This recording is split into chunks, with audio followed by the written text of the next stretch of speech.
are now listening to AO Gainesville Radio.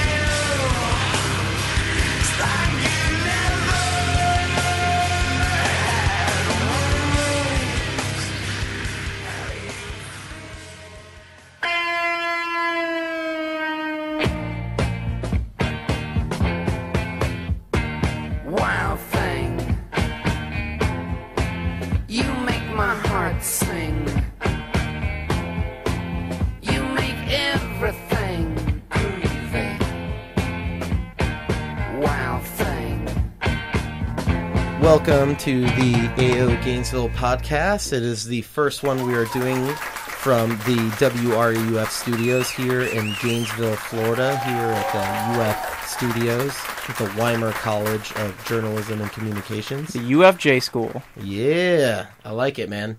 I'm here with Dr. Selpeck here, Dr. Andy Selpeck. Greetings. Yeah, exactly. I'm also here with student Shane Chernoff and fellow AO follower, and this is me here, Andrew Diaz. This is president of AO Gainesville here. We're having a good time here in the studios here. This is our first episode here from the studios. It's a beautiful day for soccer. It's a beautiful day in America. You know, just looking forward to getting started. And just, you know, first and foremost, I wanted to say, you know, thanks for having me. And I'm just really excited to get started and talk some soccer. It's good stuff, you know, and I feel like that things were going to evolve to this point, and I like that it has, you know. We're here right now, and like he said, it's a great time to be talking about soccer right now, especially considering today's Saturday. You know, if people haven't been watching, if you haven't been watching MLS today, I feel like it's a great day to be watching MLS, just because from, you know, noon to about 10 o'clock, it's just been straight MLS all day on NBC's family of networks. And I mean, it kicked off really early. You had the Red Bulls and DC United at Red Bull Arena today. It was the Red Bulls home opener. It was snowing, and you know, it was just an incredible game. And even though it was scoreless, I thought it was honestly the best scoreless game that I've ever seen in my life. I thought the Red Bulls played with a lot of pace, played balls into space very well, defended well. And, you know, they just did not have that final touch that they needed. And you know what? That can be coached, and I think that Red Bulls coach Mike Petke is going to be able to right the ship here. I know that they've had two disappointing road results. They were up 2 against Portland in their first game of the season, and then they were able to they settled for a draw there, and then lost late against San Jose on that infamous Roy Miller penalty. Yeah, and you know, it's one of those things where it's like, yeah, I realize that this is a pro, you know, U.S. national team podcast and whatnot, but Shane is a Red Bulls fan, all right? And you know what? I like attractive soccer, therefore I also like the Red Bulls. I just like watching soccer grow in America in general. And, you know, it's one of the things. New York played D.C., you know, today at 12:30. You know, there's a slew of other games today, you know, Sporting Kansas City and Chicago, Philadelphia, New England, Seattle and Portland's going to be later on tonight. It should be airing in a couple of minutes. And you know, actually, Montreal actually got the result today against TFC team, Toronto FC, where they've absolutely been in shambles, actually, for the past couple seasons. As much as they're a way not to run a franchise, I would say that the LA Galaxy are honestly the model franchise in MLS. You look at a team like that with Robbie Keane, and even in the absence of Landon Donovan mostly for the season, and obviously their first season without David Beckham, and Mike McGee stepped up. You've got Omar Gonzalez, you've got Villarreal, and you look at that team and you say, wow, you know, even in the face of adversity, they're able to move the ball really well, and they're able to play together as a team with a lot of grit. For as much talent as they play with, they always play with effort too. Yeah, but what you're talking about there is, if you ask the average American, can name me famous soccer players, you just named 2 that the average American could do with Beckham and with Donovan.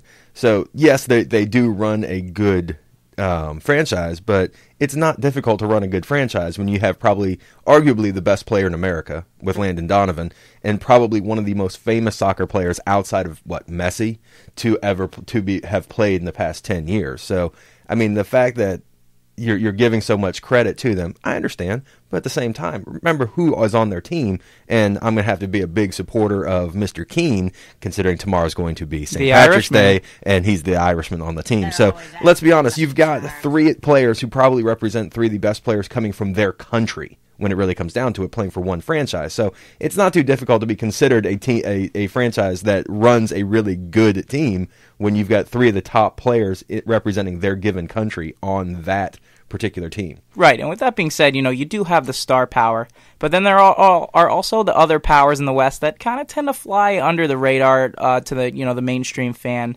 You've got Real Salt Lake, who the Red Bulls actually picked up 2 of their players in the offseason, Jamison Olave and Fabian Espindola. But they've always had a fantastic team, and they're another franchise that Rio Tinto. Rio Tinto's a great venue. They have excellent supporters, and then speaking of excellent supporters, you have the Seattle Sounders, and what can be said about them? They're just incredible. Yeah, exactly. And I think at the end of the day, both sides of the argument can be made. I think you can say, just like in comparison with like the LA Lakers, people can say, oh, Phil Jackson when he was there, oh, he won so many titles. The same thing with the Chicago Bulls when he was with the Chicago Bulls.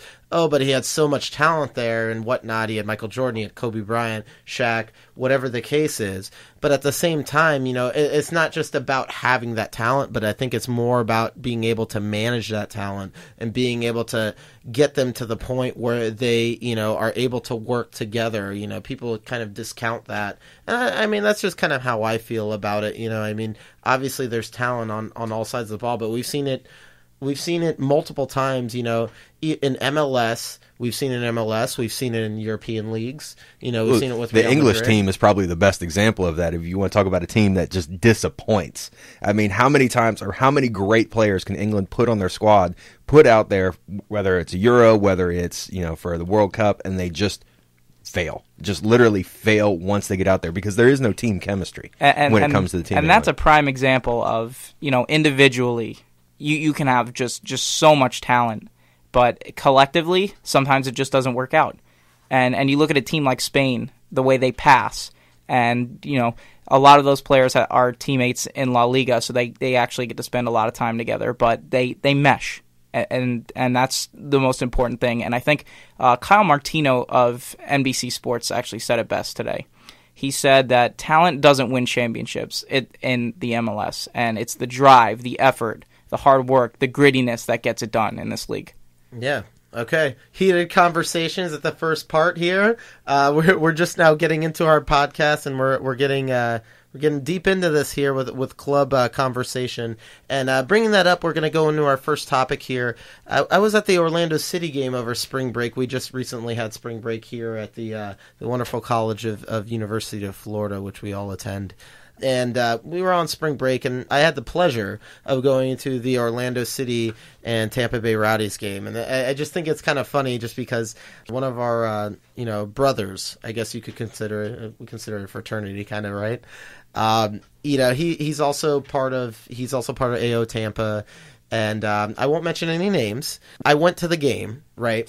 And, I'm from Orlando, okay? So naturally, I'm going to go for Orlando City, Right, naturally. And, I mean, not necessarily from Orlando, but from the area, from the outskirts. I mean, that's the closest team to me. And, I go in there with Orlando colors on, with purple and black and gold and whatever. And, I just go over to the Tampa Rowdy section. I just go to say hi to a couple of my friends and whatever. And, the first thing he says is, why do you put so much Orlando stuff on the AO page? And I just thought it was kind of funny because I put 2 or 3 things about Orlando on there, but apparently I'm not quite sure how to react to that, just because it's like I don't know if I'm like, okay, it's really not that big of a deal. I don't know why you're making that big of a deal of it, or if I should be like, okay, well, soccer is really evolving in this country to the point where people actually care that I'm putting Orlando stuff on there. So, maybe I should cater to them and say, hey, I'm not going to put any more Orlando stuff on the AO page. And it just kind of brought up, I told him, I straight up told him, I was like, you know what? I'm not going to put any more Orlando stuff on the AO page. And that, that's perfectly fine. I get it. I respect it. It's fine. I understand that. But it just kind of brought up the discussion because, I ended up shaking hands with one of my other brothers, and I was saying, I just looked at him and I paused and I said, club over country. And he looked at me and he said, club over country. And then I looked at the other one and I was like, club over country. And, there was that pause of hesitancy, like, he wasn't sure which way to go. And I feel like a lot of soccer fans, not just players, but fans in general are in that sort of, debate and, dilemma there. Do I pick my local club or do I pick my country?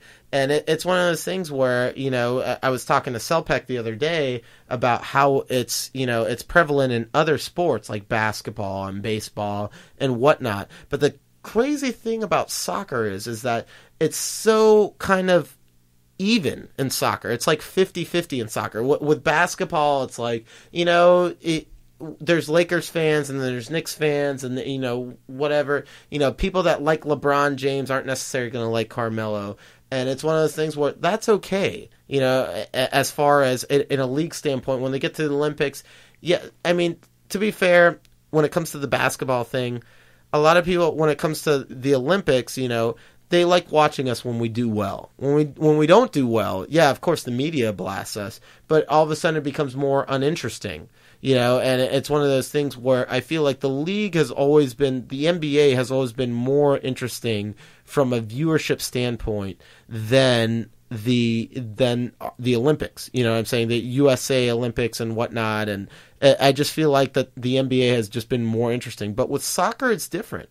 With soccer, I feel like it's very 50-50. A lot of people support the U.S. national team over their club team. A lot of people support the club team over the U.S. national team. And I think that's really interesting because, I mean, you mentioned, it's really different in other sports. And, the World Baseball Classic is going on right now. But no disrespect to the World Baseball Classic, but the World Cup is really the tournament that encompasses all.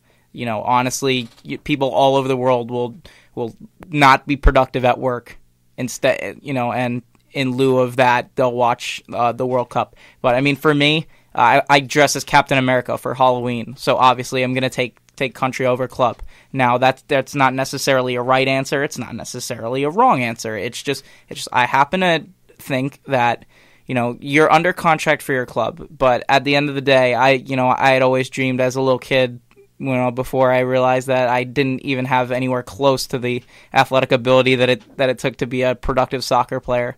I always dreamed of playing for Team USA out there in the backyard, wearing the red, white, and blue. And, just hearing the national anthem, before all the qualifiers, that honestly gets me really emotional. But, that's just me. That's the same. I feel the same way. You know what I'm saying? I feel like the intrinsic value of playing for the U.S. national team outweighs the extrinsic value of getting paid X amount of dollars to play for this club. Just because, I love the club game. Obviously, the development of MLS here in America has been growing and growing. It started in 1996, and now we're here, 17 years later in 2013, and it's just growing and growing every year, But it's one of those things where the U.S. national team has been around longer, and I feel like it's just like you said, the intrinsic value of representing your country, the pride there. I think we as Americans are more prone to accept the intrinsic value than to put a dollar sign behind what we accept as, superior club or country. Selpek, I want you to weigh in on this. What do you think?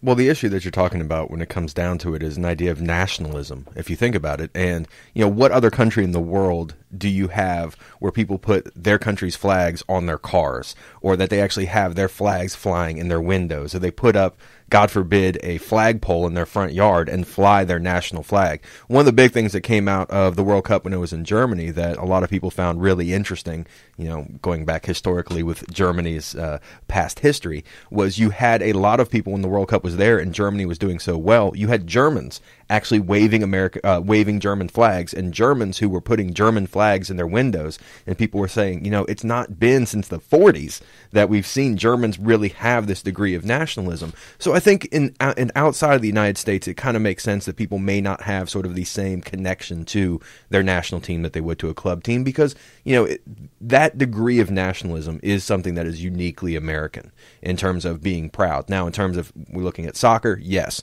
U.S. national team is going to get a lot more love than probably a club team, generally. Is that true for some of the other sports? No, but I think one of the reasons why, something you've hinted at, how long has MLS been around? How long has soccer been involved in, the Olympics versus thinking about, did we ever really compete with the Russians in soccer? No.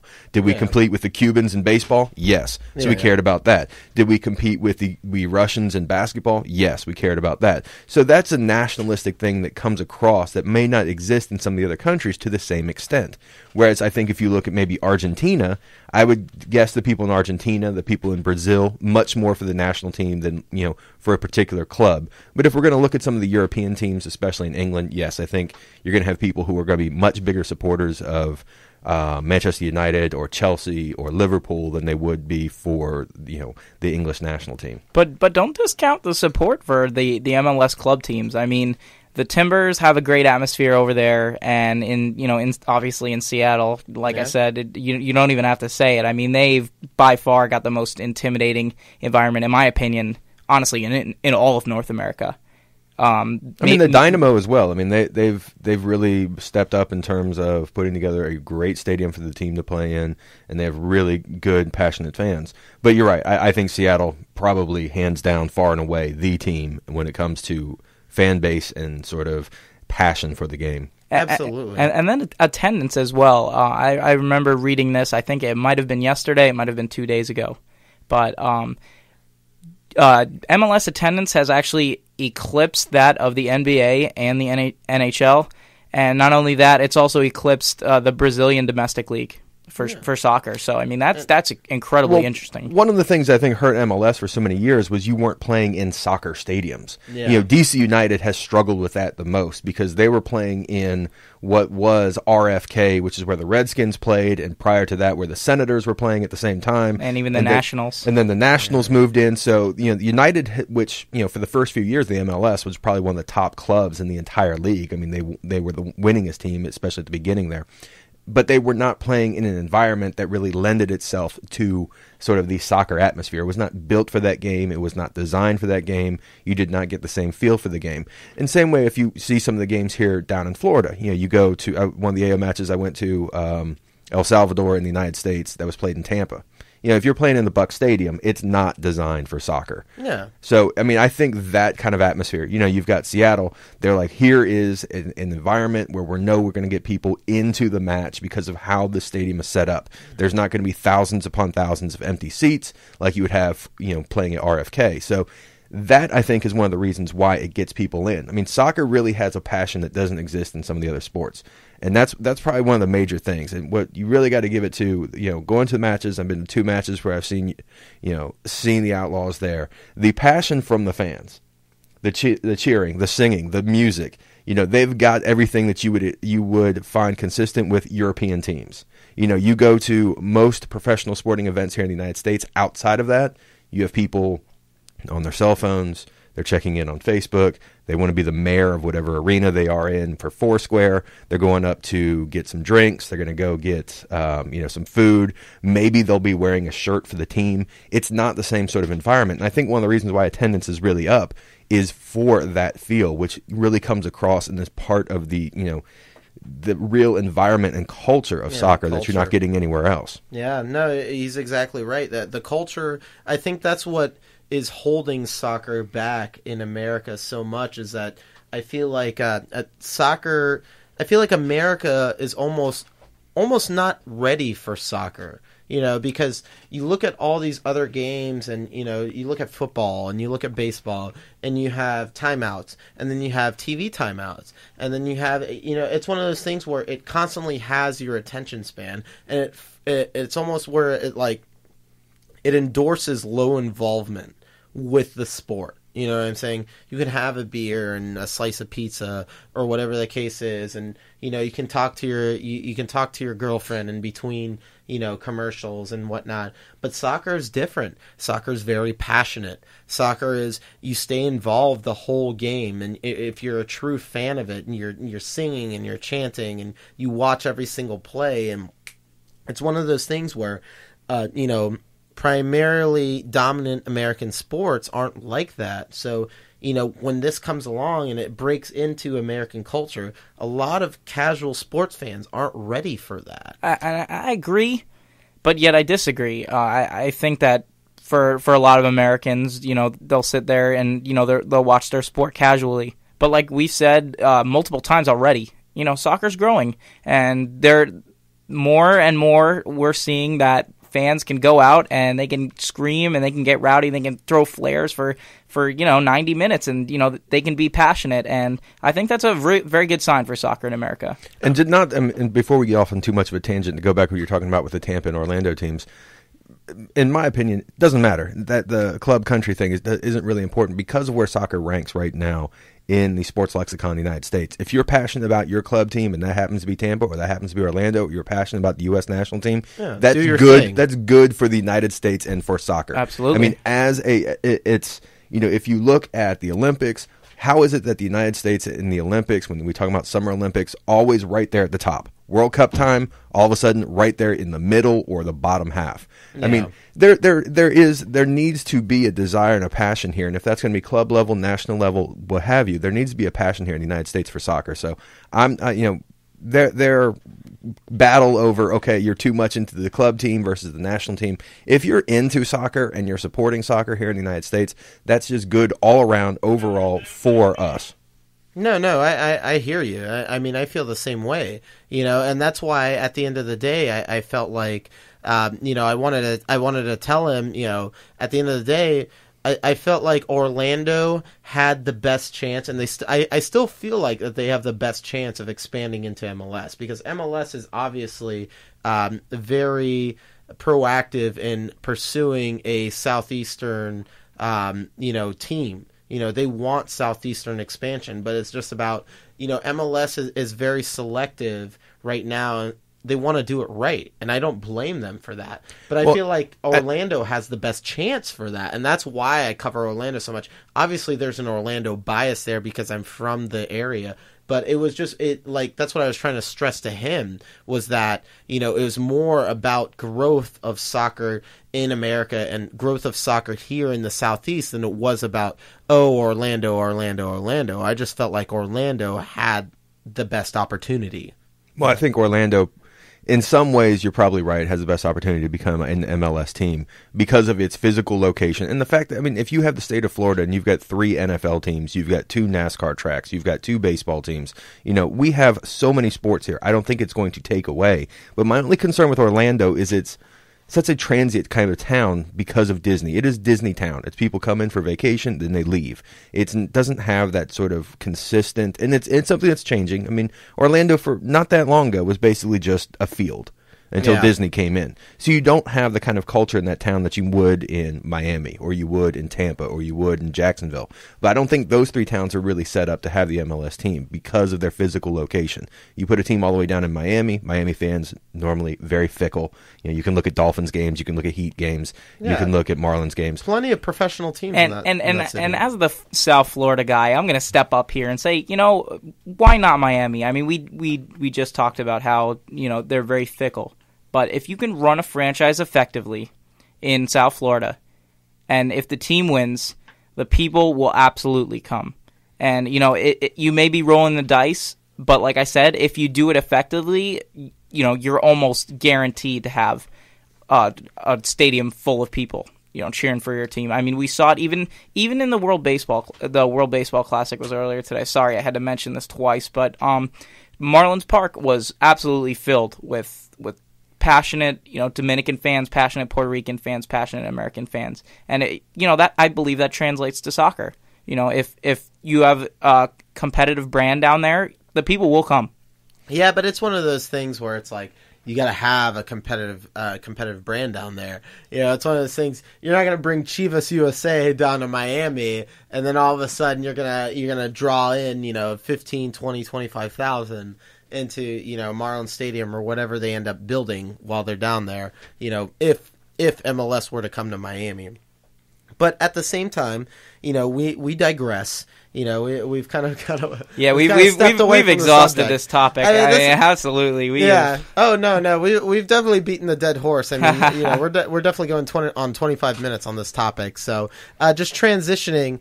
We were talking a little bit about nationality. Be sure to tune in to the World Cup qualifiers coming up for the U.S. They're playing Costa Rica on March 22nd, which is next Friday, this upcoming Friday. And thankfully, it's at home. Yeah, and then we were talking about rivalries, and we were talking about the fact that there needs to be that in soccer. And the U.S. men play Mexico as well, and they play them on March 26th. So it'll be fun, and it's fun to see that rivalry develop between us and Mexico. It's one of those things where it's like, I mean, personally, I really don't like Mexico. Plenty of people that are in AO just can't stand them. But at the same time, you respect the brand of soccer from the youth level to the senior level. You can tell that they're doing things right, even though it's not the way that we would particularly do them. Well, I mean, I think what's interesting about that is if you're talking about the tricolors, if you're talking about basically south of the United States when it comes to soccer, it's a much different sort of thing that we're talking about here. Americans like to think of, okay, who is our rival? Like, who's our competitor? And we had, countries that are our competitor. We don't think of Mexico as a competitor when it comes to, a number of different areas. Like economically. Like you had with the Soviet Union, or like you now have with China. So it's not the same kind of thing to where, across the international boundaries of, international power, you have a sort of David and Goliath type of thing. Yeah. Costa Rica comes against the United States. For Costa Rica, for them to win, it means a lot more than it does for the casual American fan to lose to Costa Rica, because you have the idea of, well, yeah, okay, we lost to Costa Rica. Right.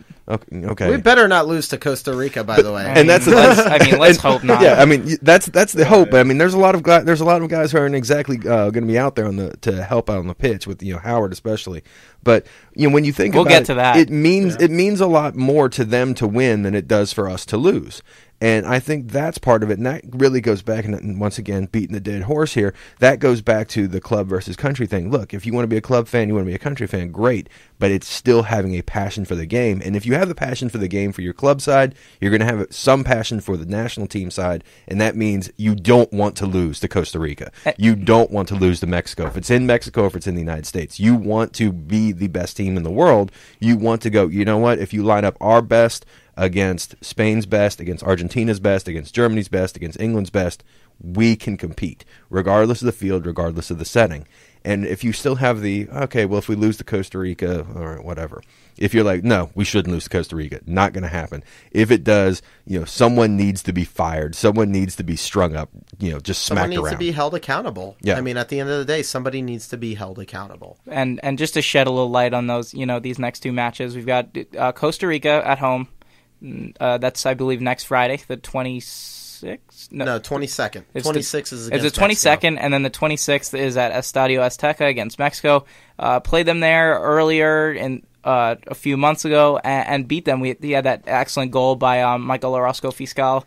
That was one of the best matches that it was groundbreaking that I've ever seen. I mean, I was thrilled about that one. Absolutely. Oh yeah, I mean, I was in Minnesota at the time. I was I was on summer break, and I was with my dad, and I was visiting him and my brother and whatnot. And we were like, all right, let's go to the AO bar in Minneapolis. I'd never been there before, Minneapolis, St. Paul. I met some people from AO Minneapolis, St. Paul. Shout out to Matt Bick. Shout out to Matt Duyema. They're great guys. They definitely welcomed me when I was in Minneapolis.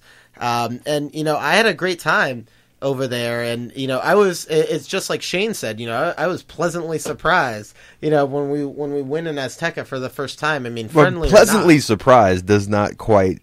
No, it doesn't sum it up. It's only scratching the surface. Yeah, pleasantly surprised to win in Mexico, that doesn't quite describe it. It should be more like, I thought ecstatic. I saw something incorrect there. Like, I really thought I read something wrong. Maybe a fact error. Was it April 1st? Because it seems like there was someone playing a joke on me for the U.S. to win there. But what that win did was it gave way to the possibility of, it's the hexagon. Anything can, that was a friendly, but now in the hexagon, anything can happen. We've beaten them over there. Who's to say that we can't do it again? Yeah. And groundbreaking. I think the qualifier that's coming up against Costa Rica is going to go a long way to building momentum. I think that it without Tim Howard, we're gonna have to see.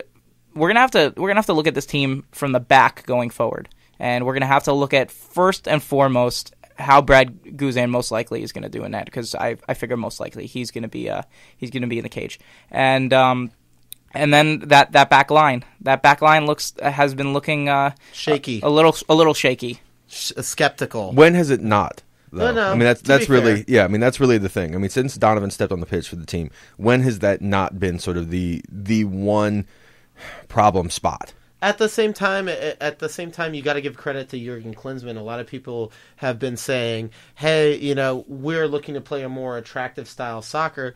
And we've gone through growing pains in this cycle. We went through growing pains last cycle. I feel like every cycle we've gone through growing pains, just because we're a nation that's still very much in its younger stages with soccer. And this cycle. This cycle, a lot of people have been disappointed about the fact that we've yet to play a really attractive brand. I mean, yeah, we had spurts, the Scotland game here in Jacksonville. Absolutely. By the way, that was fantastic. That was 5-0. You were there live. Yeah, right? I was sitting there. Yeah, it was 5-1. And shout out to AO Jacksonville, AO South Florida, AO Gainesville, everybody that came out for that game. Shout out to them, because it was a great atmosphere, 44,000 plus for that game, and we played a very attractive brand of soccer that game. I mean, but the only thing with that game, in all honesty, is with probably about 30 minutes left, I think the U.S. side was like, okay, we're not going to score on you anymore. We apologize that it's gotten this bad. Yeah. This is supposed to be something very friendly. So called a friendly for a reason. Yeah, it was I mean, that match really got to the point where it's like, okay, sorry. All right. We still want to have beers afterwards. Yeah, we still want to hang out afterwards and be friends. So we won't score anymore. So we'll hold off. Yeah. But at the same time, like I said, it's been kind of inconsistent in this cycle. And the one thing that you have to give credit to Jurgen Klinsmann for is the fact that we're not conceding goals early within the first 20 minutes like we used to. Like, even as shaky as our defense has been, we conceded goals against Honduras and whatnot, but we're much more consistent defensively now than we have been in past years. Well, under Bobo, you definitely were looking at it to where the U.S. might as well start every match knowing that they're down 1-0 to start every match. Because they were going to be down 1-0. Yeah. It was like, we're going to be down 1-0 to start every match, and then somehow the American side would just go, oh yeah, we're playing now. Okay, we should start trying. Yeah, and they got so used to playing from behind, and but that's not how you want it. That's not how you want to play. No. You never want to play from Absolutely behind. Not. And I don't think anyone's here encouraging, okay, let's always play from behind. But now it seems that the problem is playing with a lead. Yeah. And you lay back and you get complacent, and then all of a sudden you concede again, and then you concede a second time, and that's what happened in the Honduras match, and now we're really behind the 8 ball in the hex right now, and that's why this match is so crucial. It's kind of funny how things have evolved with U.S. soccer. The last cycle, we had such forward problems. We had Charlie Davies, which we felt like was, we felt like he was the coming of our next great forward, and then next thing you know, he gets injured and breaks and I'm still a little bit sore about that. I mean, I really thought he was the answer. He showed so much potential with him up top, and Feilhaber in the middle. For a few months there, he was just phenomenal. I know. I'm still bitter myself. But now it's wing play. Now our defense is a little shaky, but Jurgen Klinsmann has kind of weathered the storm with our defense, and he's kind of brought them along little by little. And now we have the wing play that's a problem. And we're sorely missing Donovan. You could tell from the Honduras match that, wow.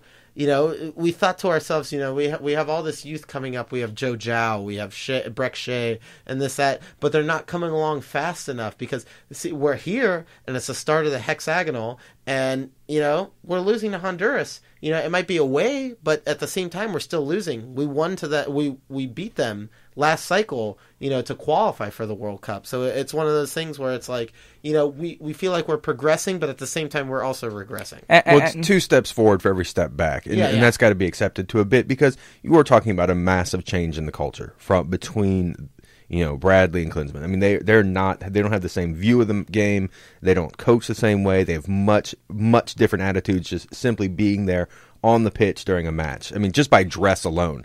Bradley would come out and look like he was wearing his warm-ups to go out on the pitch.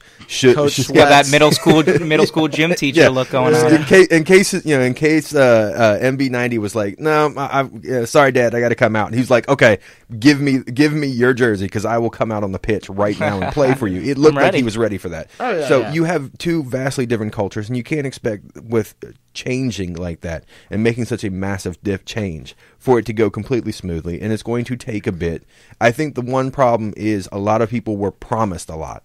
It was, okay, because let's be honest, Bradley did a lot for the team. Bradley definitely was considering where we were and what Bradley got us to in the last World Cup. The stumbling block of 06. Yeah, I mean, there was he really did a lot for the team, so I'm not saying that, but we were promised with Klinsmann that, look, if we make this change now, we will be an elite team in the world.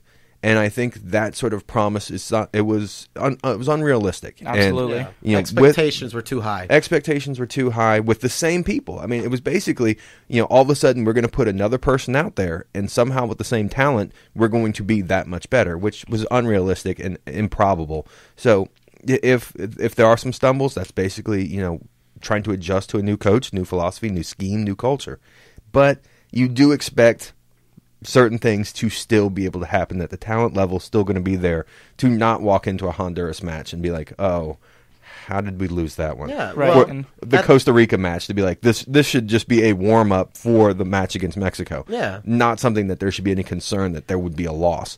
And to be honest, there's a little bit of a concern that this is not going to be a cakewalk when it really should be. Well, a lot of people think that, but at the same time, I think even Jurgen Klinsmann kind of underestimated the difficulty of playing in CONCACAF for World Cup qualifying. And hasn't he said that this really wasn't what I expected? I mean, there's a lot more energy. There's a lot more dynamic. There's more dynamics and there's more moving parts than he originally thought, because he had been used to being out in Europe, and they have a tendency to look down a little bit on the North American brand of soccer. Oh yeah, and it's one of those things where it's like, I feel like especially qualifying in CONCACAF is very comparable to college basketball, almost even. There's different there's home field advantage. Home field advantage means huge in the CONCACAF region. While in Europe, there are specific teams that have home field advantage. Like for instance, Russia, they like to play on artificial turf.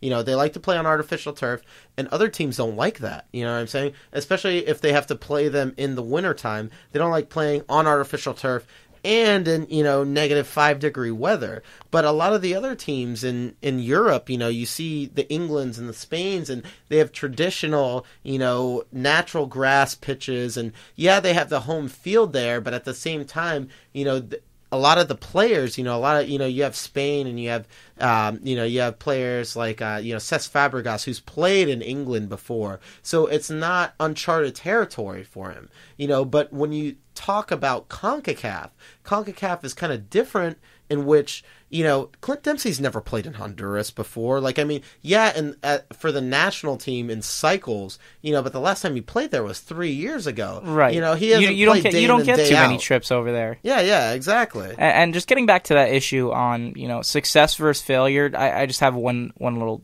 input to make here. People always want instant gratification, and that's just how the culture is here. But soccer, it's not like a chia pet. You can't just add water and expect that success. It's going to take time. They're going to grow. It's going to happen, but it's going to take a little bit longer than a lot of people think. Yeah, no, absolutely. And I think that Jurgen Klinsmann is slowly starting to realize that. I think that his expectations walking in were probably large, maybe not as large as the fan base, but they were larger than what they are, realistically now, and I think he realizes that now. And it's one of those things where, it's going to be baby steps, and shout out to the U20 team, because a lot of people thought that we weren't going to make the U20 World Cup again.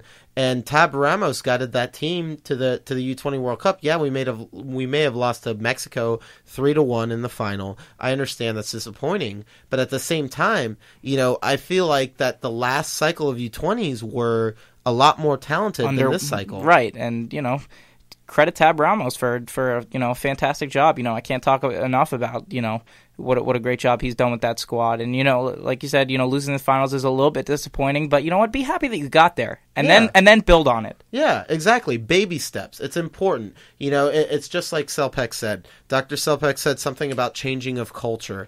This is going to happen. This is going to happen. We're going to get losses. There's going to be growing pains. But you got to realize, wins against Mexico, regardless of a friendly, wins against Mexico, wins against Italy, taking, giving France a run for their money in a friendly. Obviously, they're friendlies, but it shows that the talent is there. It just needs to be harnessed and, put together in the right way, and they all just need to gel. It's just going to take time. It's not something where it's like Spain, where 70% of their team plays for Barcelona and Real Madrid, and naturally they all play in the same league, so it's a little bit easier to gel. I mean, things like this are going to happen. So we're going to transition a little bit. Like I said, Dr. Selpek talked about a little bit of a changing of culture. We're gonna Hashtag trust him. He's a doctor. Oh, yeah. Hashtag trust him. He's a doctor. There you go. Trust me. Yeah. Side note, maybe in a later episode we'll go into how he got his nickname for Dr. Smooth. So stay tuned with that, maybe for next episode. But changing subjects here. We're talking about changing of culture. Let's go into a little bit about the changing of culture in MLS. You see that now. Obviously the league is evolving. We've only been around for it's been since 1996. Now we're in 2013. It's been here for 17 years. And it's one of those things where it's like we're evolving as a culture. And you see teams starting to change directions. You see a team like Chivas USA. Chivas USA now, they just got Chelis as their manager. And, now he's talking about having a pro-Mexican team or a pro-Hispanic team. Or regardless, you see a lot of players like Shalry Joseph and, players like that being shipped off who are quality players just because they don't fit into his system or his philosophy or his idea of integrating Mexican culture into the team. How do you feel about that? It's really interesting to see because I know that they talked about it on opening night for the MLS, and Alexi Lawless and Taylor Twellman both said that they weren't a huge fan of this idea, and I have to agree with them. There are plenty of talented players, plenty of talented American players out there that you can take and you can insert them in that lineup, and you can say, go out there, do your thing, play balls into space and play with pace, and it doesn't necessarily have to be a Mexican American player, and all they have to do is look across the hallway at the Galaxy. And I know I've touched on this already, but they're the model franchise. Who's to say they couldn't have signed a Mike McGee? Who's to say that Mike McGee couldn't have fit just as well into their system? Chivas knows what they're worth, and I think they should go out and get what they're worth. Even a Brazilian like Marcelo Sarvas, absolutely, or Juninho. You know what I'm saying? They could have fit into that system, but it's just one of those things. They seem so hell bent on incorporating Mexican culture into the MLS. And I don't blame them because that's an untapped market that they need to dive into. But at the same time, you can't force it. It's a tension pull. You have to want it, but they also have to want it at the same time. And that's just something you have to work with. Same thing with the Montreal Impact. They ended up letting go Jesse Marsh. And they said, that the fans weren't happy because their team had a lot of Americans on it. And, for me, obviously as an American, you just kind of feel like, what? But it's just like one of those things where it's like, you want Canadians on the team? What exactly are you looking for? Right, and now they have like a kind of a French-Canadian flavor to them, and you know what? It's working. They won today, and they've won the past two, and honestly, between Chivas and them, it's a really fine line, and you can't really tell. I mean, what Montreal is doing is working for them, and if you look at what they're doing, a lot of what they're doing is they're winning through the midfield. And if you look at their midfield, it's just absolutely stacked. You look at a guy like Davy Arnaud, who's been making a lot of plays for them early on this veteran season. for MLS. They've got Niasi. They've got Justin Mapp, who's in the past done some great work for not just the MLS, but the national team as well. Absolutely. Yeah. No, I mean, it's contrasting cultures. You know what I'm saying? But here's the thing. There's one culture that always is going to win, and that's the culture that wins. Yes. You know, it doesn't. No one cares. Like, no team is going to care. Oh, I'm sorry, you're not Hispanic enough. You're not American enough. You're not Canadian enough. If your team is winning, it doesn't matter. I mean, it is the best culture to have. Is the culture of winning. The culture of losing is never going to be popular, but the culture of winning will always be popular. And I've actually got that written down here. It says, supporters will come with winning. You can't have a niche squad and expect it to succeed in the long term. If you win, the supporters will come. Period. The end. Okay. That's a nice little conclusion to this topic here. Going to a question that I just had from one of our chapter brothers here, from Andrew Martinez, who just recently moved to Baltimore. Big ups to Andrew there. He had a question for the podcast. What does Seattle's win over Tigres in the CONCACAF Champions League signal for the growth of the league? I think you should start out with that one. I want to hear what you have to say about that. Well, me personally, this is how I feel about it. Okay, for those who didn't watch the CONCACAF Champions League, okay, Tigres is obviously a Mexican team, and they ended up beating Seattle at home 1-0. But then they went, just a brief storyline, because the CONCACAF Champions League is a home-and-home series. They play one game at home, Tigres, and then they play one game away in Seattle. So they go to the game in Seattle, and they have a game on the weekend. It's a midweek game, and they have a game on the weekend. So it's a artificial turf field, and they're traveling 3,000 miles or whatever the case is to Seattle. So of course they're sending a largely B squad / B minus C squad team to this match, and of course they end up getting beat by Seattle. I wouldn't even say of course, just because this signals the progression of the league. That's the way I feel, and it's one of those things where it's like, say what you want. Maybe they don't have the starters. Maybe they don't have, shout out to Jose Francisco Torres, who plays for Tigres. My guy. Yeah, he's my guy as well. We need to see him more in the national team. But, maybe he wasn't there. Maybe, some of the other players weren't there. Maybe, Carlos Salcido wasn't there. Regardless of the point, you go there to be competitive, regardless of what team you bring. And, Tigres screwed the pooch on that one. And Seattle took advantage. And Seattle just kind of sent a message to say, hey, we're not as bad as you think we are. I don't think that we're bad at all as a league. You know what I'm saying? We started a large amount of our starters in that game, and we made them pay for bringing a lot of their reserves. They brought 16 players in that game, and they only had 5 subs. And just another important thing to add, it was a really competitive first half. And then one of the Tigres players ended up getting a red card, and then in the second half, Seattle made adjustments, and then they just assaulted them with quick passes, and then they were able to score. They were able to generate offense, and they were able to absorb the pressure, and then grab that huge W. Quality goals. They were all quality goals. And you got to give Seattle credit for that. I mean, they weren't playing, a high school soccer team. They were playing a professional club that was participating in a credible, competition. And I think this sends a message to the Mexican teams too, as well, that they need to start taking this more seriously, because eventually we're going to creep up and win this thing. MLS teams aren't pushovers anymore. Yeah, they're not at all. They're not. We're like I said, we're in the 17th season of our league. Real Salt Lake a couple of years ago almost beat Monterrey in the final. And, I don't know what the wake-up call is going to be for Mexican teams, but they need to realize it sooner rather than later, because before they know it, they're going to be sleeping on this competition, and we're going to be beating them regularly.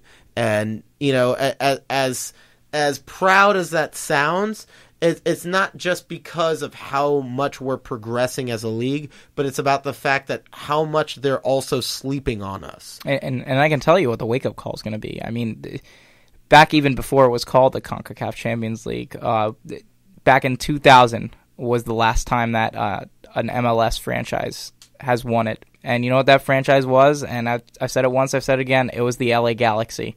And that wake-up call is going to be when an MLS team wins this tournament. And then they're going to realize that, they're going to have to bring their best. They can't just bring like a bus full of subs. Yeah. But that goes back to the point we made. Winning cures everything. Yeah, absolutely. You win, it changes. You lose, it changes. But if you win, it lets people know, hey, I'm here. Oh, yeah. And you can't ignore me. Now, MLS, it's not going to be the Premier League. It's not there. It's not. No. Yeah. And no one's suggesting. And I would hope that no one would expect it to be.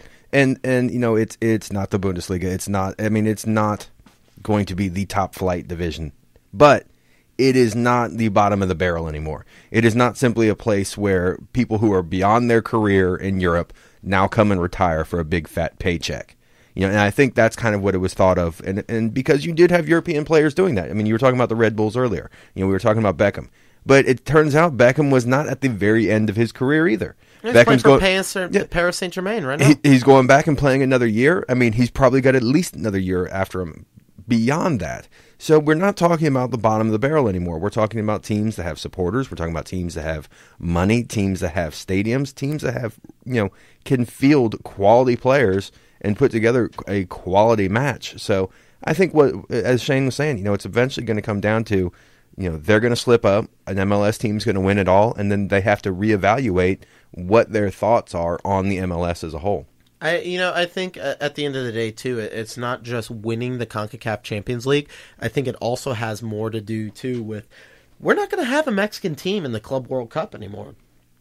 There's not going to be a Pachuca in the Club World Cup, or there's not going to be a Monterrey in the Club World Cup. We're not going to have an opportunity to upset a team like a Barcelona or a Corinthians or whoever you ever end up playing, or a Boca Juniors or whoever. I mean, when that comes around, the country of Mexico takes soccer much more seriously than U.S. just from a casual sports standpoint. And when they're watching that on TV, when they're seeing the Club World Cup and they're seeing, hey, look, an American team who's supposed to be worse than we are. How dare they? How dare they go into the Club World Cup? How dare they go up against a team, like Santos or Corinthians or Flamengo or, Boca Juniors or River Plate, That's their wake-up call. Yeah, exactly. And we need that. We need that, and I think they need that too. So I mean, it's interesting, and that's what I'm saying. Shout out to the casual sports fans. That's what makes soccer so interesting is the fact that it's developing at such a rapid pace. It might not seem like it, but time flies by fast. I feel like just yesterday we were watching us almost coming back from Slovenia, and us should have won that game, on the Maurice Adu header, and now it's like we come on, Coleman Koulibaly, where are you now? Yeah, I know you jerk. Anyway, yeah. Either way, I had to give my 2 cents. No there. bitterness coming out of that at all. I still remember that. Ugh. I mean, time does fly. I mean, when we started this about an hour ago, Shane actually was clean shaven, and now he's got a full beard going on. There you go. He's got a 5 o'clock shadow. It's starting already. to get a little gray too. So. Yeah, exactly. There you go. So we're going to transition into our next topic. Obviously, we're here for the national team. This upcoming Friday, we have a game against Costa Rica. It's in Denver. It's at Dick's Sporting Goods Park. Commerce City, actually, technically you could call it Commerce City, Colorado. It's not technically Denver, but it's a home game. It's our first home game of the hexagonal. It should be fun. At the same time, I think everybody's taking it very serious just because we didn't win the last game. Right. We didn't play it against Honduras, but a lot of people are saying, that's an epic fail by the U.S. team, and the U.S. should be doing better, and this, that, and whatever, just because we beat Honduras in Honduras, in San Pedro Sula last cycle. But I think the bigger talking point is, people want to make such a big deal about the U.S. team. What about Mexico tying Jamaica at home? I mean, dropping points at home, I feel like, is bigger of a deal than losing on the road. Because, exactly. I mean, almost sometimes, you're expected to... I think if you get 1 point, honestly, that's a victory on the road. And then you're expected, Mexico and the USA are almost always expected to get their 3 at home. Oh yeah, and I think when it comes to saying that the Honduras match was a disappointment, I wouldn't say it was a disappointment. Well, obviously it was a disappointment with the result, but I'm not so much as disappointed with the result as I was with the inability to play with a lead, and that was just the most disappointing thing for me. Oh yeah, I feel the same way, especially considering, like you said, the philosophies have changed since last cycle. Now it's not like we're going down within the first 20 minutes. We're scoring. We're the ones setting the tone now, and it's important that we keep that lead. And it's something where we're here and we're going to play Costa Rica in Denver, and now it's expected that we win. And if we don't win, it's going to be a disappointment. This the game against Honduras was a slight disappointment, but if we don't beat Costa Rica, that is going to be a big disappointment. I mean, not taking anything away from Costa Rica. They have a very talented team. Players like Brian Ruiz, Alvaro Saborio, they have good players on that team. I'm not taking anything away from them. But it's just like I said, we're in a home environment comparable to college basketball. We need to win these games, and I think that's why we're playing in Denver. It's a high-altitude stadium. And hopefully it'll be cold, kind of throw them off a little bit. Yeah, exactly. Hopefully the players don't enjoy the new Colorado marijuana law. That's the only thing that would happen. Let's hope not. Kyle Beckerman. Yeah. I wonder if Klinsman purposely doesn't call him up because he's like, no, you know what? I think you just need to stay home. Kyle, why don't you stay home for this one? Yeah, we're not bringing you to Colorado for this match. Yeah, exactly. You stay home. Yeah. And, if we do, I think we're gonna have to check your luggage first, sir. So we'll see what happens, but it's fully expected. Speaking of high, just want to say the level of urgency, now compounded with that loss, has got to be real high. Oh yeah. The sense of urgency has to be huge now. Regardless of who we call into this game, and speaking of which, we are dealing with some injury problems with the U.S. Clint Dempsey is just now coming off of an injury as well. He's supposed to be fit for this game. Apparently he's been training with the Spurs squad within the last week or so. He's working back to his match fitness, and we'll see what happens. I think that he will be called into this game. Same thing with Fabian Johnson. He didn't play for the last game against Hoffenheim, but a lot of people are saying that he's going to be there for this game. He might play this weekend. We'll see what happens. The one person that we're not going to have, though, we're not going to have Tim Howard. Right. We talked about it a little earlier. There's going to be no Tim Howard. He's been sidelined recently with Everton. And a lot of people are kind of skeptical about, should we be going with Brad Guzan? Or Brad Friedel, for instance, tweeted, he says he has confidence in Guzan, but he's willing to come out of retirement if Guzan gets injured, regardless, to help out his nation. And I appreciate that, Brad. I really do. But I'm really kind of hoping that Brad Guzan does not get injured, because I think that he is a worthy replacement. I really do. Well, the other thing to keep in mind, and I'm not step on Shane's toes here before he gets in. How old's Howard? I mean, we're not talking about somebody who's going to be around for a lot more time. So we need to be thinking about, okay, maybe this one, maybe one after. Yeah, I mean, there really needs to start being some conversation about, okay, so who is coming behind Howard? Who do we have to be the next guy? Because, I mean, Howard has been part of this team for a while, and he is really sort of the grounding force for that team because okay, I just got beat, but Howard's back there. We've got Howard back there in there, ready to defend. And I think that's probably for the team it's a bit of a relief because you have a really good player back there. Who's coming behind him? I mean, so him being out, yes, this is probably not the best time, but hopefully it gives U.S. Soccer a chance to think, okay, who's going to be back there next for us? Because, he is such an important part. He does play such an important role, but there needs to be some thought of, okay, who's going to step up? Who is going to come from behind? Who's going to come up behind him? Because goalie's kind of a position that, in a way, you would think Americans would be pretty good at. Absolutely. It involves the one thing that Americans are good at. Using our hands. And that's the goalie spot. So who's going to be coming from behind Howard? Well, it's one of those things where it's just like I said, hopefully it's a coming out party for Brad Guzan. And if not Guzan, then Sean Johnson or Hamid or whatever. I fully expect Brad Guzan to start this qualifier, barring any injuries or whatever happens over the weekend. And I just want to go out on the record and say, I trust Brad Guzan. He's been a suitable keeper in the EPL for a while now. And you know what? Thank goodness that, it was, well, not thank goodness, but, if there is a position that we do have the depth to fill, it is the goalkeeper position. Yeah. But at the same time, Howard has been such an The important rock. part. He has been the rock of this squad for the past, 6-7 years. Yeah, and that's the thing. Like this is not really the time for us to figure out who's going to be his replacement for the years to come. It would be much better right now to have Howard back there, but it's still a question of this is our first real chance to really start thinking forward of when Howard's not back there, who is it that we want to trust with being the rock for that team, because you've up front Donovan, Dempsey, back Howard. Everybody else in between is the ones that we talk about of who's coming in, who's coming out.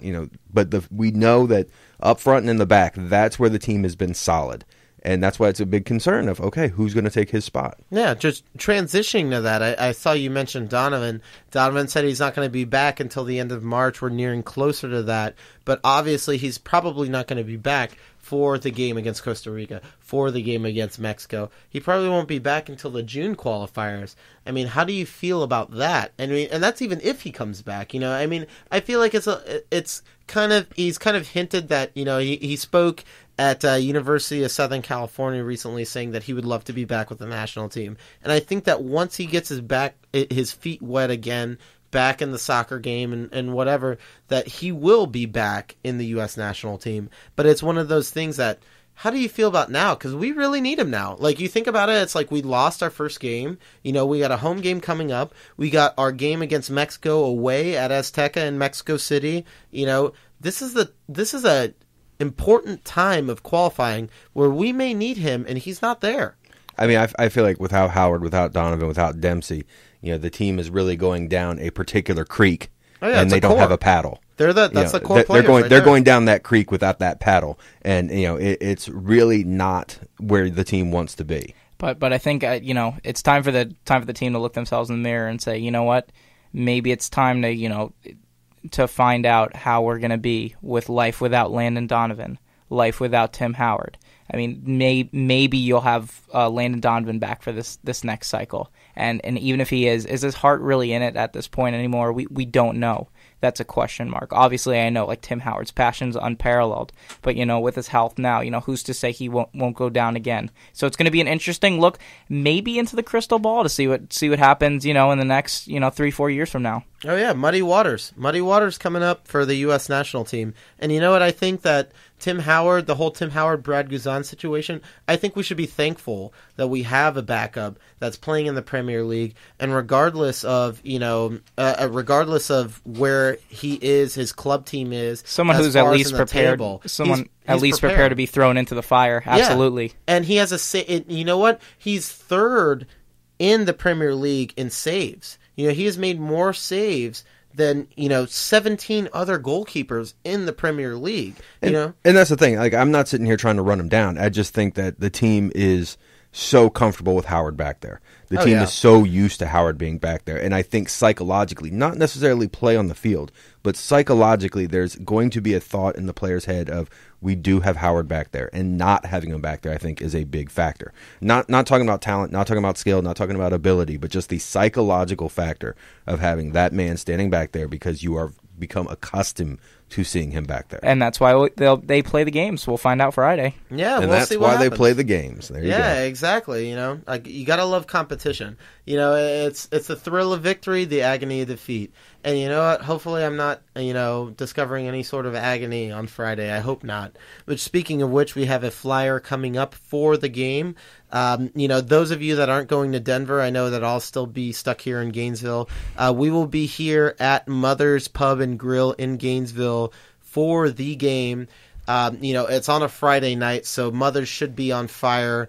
And, the atmosphere there in general is just a good atmosphere to be in to watch soccer. So it should be fun. The game against Costa Rica, like I said, it's this upcoming Friday, March 22nd.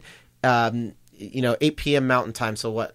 Let's say 10 p.m. Eastern Time? Yeah, it's about right. Oh, man, that is a great time to have a beer. I tell you what. Absolutely. Peak hours. Yeah, exactly. Peak hours. I mean, you still got plenty of time there. You have plenty of time to sober up. Whatever the case is, come out with us. Come out, watch the game with the rest of the Outlaws. It should be fun, Any more commentary that you guys have on the U.S. national team? I know that the roster hasn't been released yet. What's up with the roster, man? We release it later than any other team in the world. It's ridiculous. I guess it's the Bill Belichick design. That's basically what's going play on the cards close to the vest. I've got written on my notes here. I want to see Graham Zusi. Graham Zusi's quick. He's creative. I believe that he'll really, especially playing at home. I've noticed that he plays a little bit better at home than he does on the road. So he'll be comfortable. He'll start making plays. Not sure if Brad Davis is going to get a call. The last time I did, I was really underwhelmed, so I don't even know if I want to see him get one. When it comes to starting lineup, please, I am so sick of Eddie Johnson, unfortunately. I've seen so many scoreable chances that he's just put into the stratosphere, and it's just really frustrating. So just for my health, please no EJ. Well, we'll see what happens. It's one of those things where, me personally, I would like to see Breck Shea get called into the team. Absolutely, I agree with that. Not necessarily start, but I would like to see him maybe come off the bench. If Klinsman's feeling froggy and he wants to start him in a home game, I wouldn't totally be against that either. But it's also, like you said, Brad Davis. He's been playing. He's been good year in and year out for the MLS. So it's one of those things. He may have had a hiccup here or there with the national team, but I feel like he's worth giving another shot possibly as well.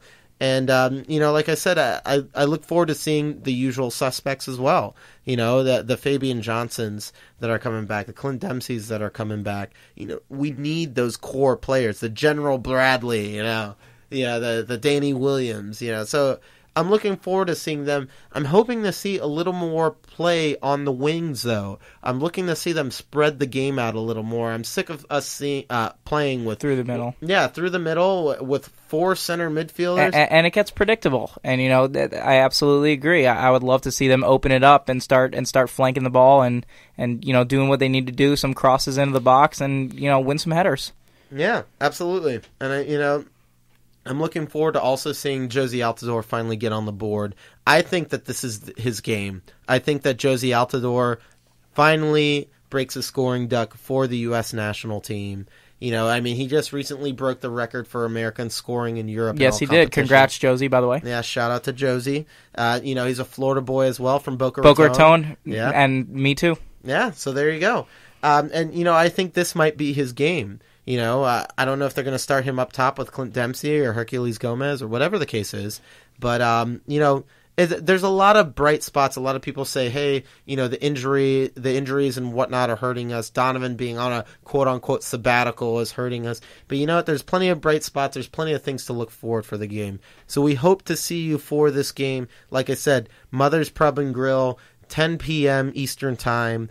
Friday, March 22nd. We hope to see you all out there. In the meantime, before we get up to that game, feel free to look at our Facebook page, facebook.com/AO Gainesville. Check it out. We got a lot of cool stuff on there. We just posted stuff about the MLS Match Day Saturday coming on. The crazy slate of games that were coming. As soon as the roster comes out, we're going to post some stuff about that. And also, we need more members. We're looking to become an official chapter. We have about 20 plus members now. We're looking to expand to 25 because once you get to 25, we become an official chapter. We become nationally recognized, and that's important.